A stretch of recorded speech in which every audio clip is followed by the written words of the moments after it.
What happens when they paid him to guard a savage Apache? But when he saw her, he knew he had to set her free. Witness this unbelievable, true-inspired story right here on Whisper of the Past. Don't forget to like, subscribe, and share where you're watching from. Let's get started. Asterisk, the year was 1886, and the Apache Wars were drawing to a brutal close. The United States Army had spent decades trying to subdue the fierce Apache tribes of the Southwest, and now, in the final chapter of this bloody conflict, they had captured one of the most feared warriors of them all. But this warrior was not what the soldiers expected.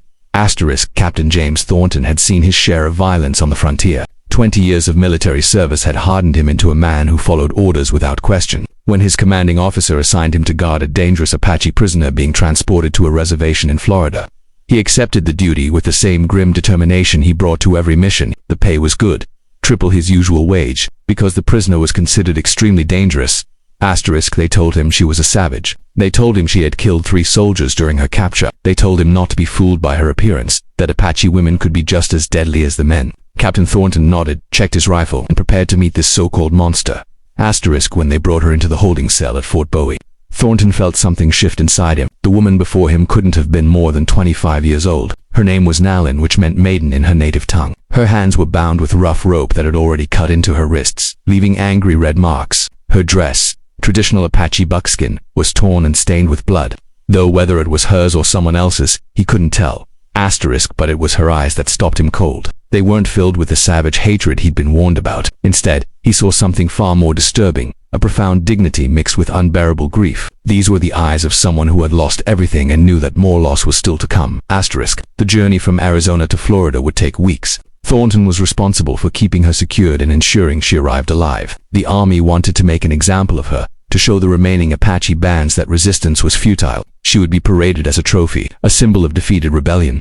Asterisk, for the first 3 days of their journey, Nalin didn't speak a word. Thornton tried to maintain his professional distance, but he found himself noticing things. The way she refused food until she was nearly faint from hunger.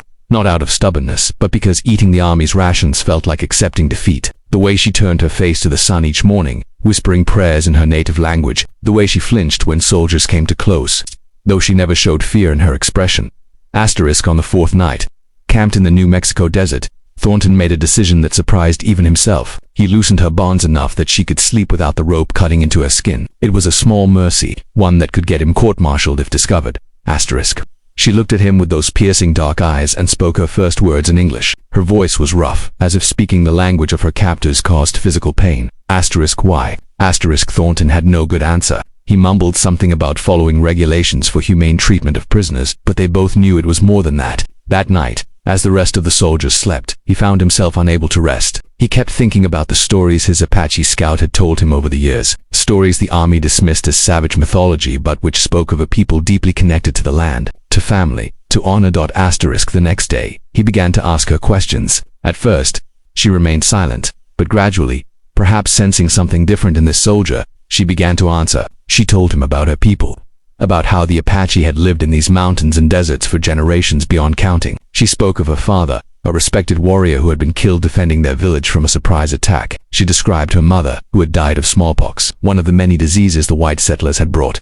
Asterisk, Nalin had fought, she admitted, because there was nothing left to lose. Her entire family was gone. Her people were being hunted like animals. The 3 soldiers she had killed, they had been about to execute a group of Apache children. She had acted on instinct, on the warrior code that said the strong must protect those who cannot protect themselves. Asterisk, as the days passed, Thornton's carefully constructed worldview began to crumble. He had spent 2 decades believing he was bringing civilization to a savage land. Now, listening to this woman's story, he began to understand that he had been part of something much darker, the systematic destruction of an entire way of life. Asterisk. The other soldiers in the transport detail began to notice the captain's changed demeanor. They grumbled among themselves, suspicious of why he spent so much time talking to the prisoner, why he ensured she received adequate food and water, why he intervened when one of the younger soldiers tried to humiliate her. Asterisk, 2 weeks into the journey, as they passed through Texas, Thornton made his decision. He knew what awaited Nalin in Florida. The reservations were death camps in all but name. Disease, starvation, and despair killed more Apache than bullets ever had. She would be displayed as a curiosity, a tamed savage, before being left to waste away in the humid hell of the Florida swamps. Far from the desert mountains she called home. Asterisk, he couldn't do it. He couldn't deliver this woman to that fate. Not after learning her story. Not after seeing her humanity so clearly reflected back at him.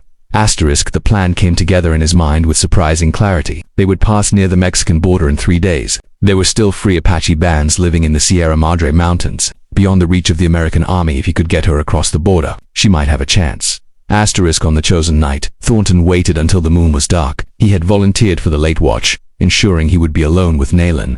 His hands shook as he cut her bonds. For a moment, they simply looked at each other, soldier and warrior, two people from different worlds connected by an unexpected understanding.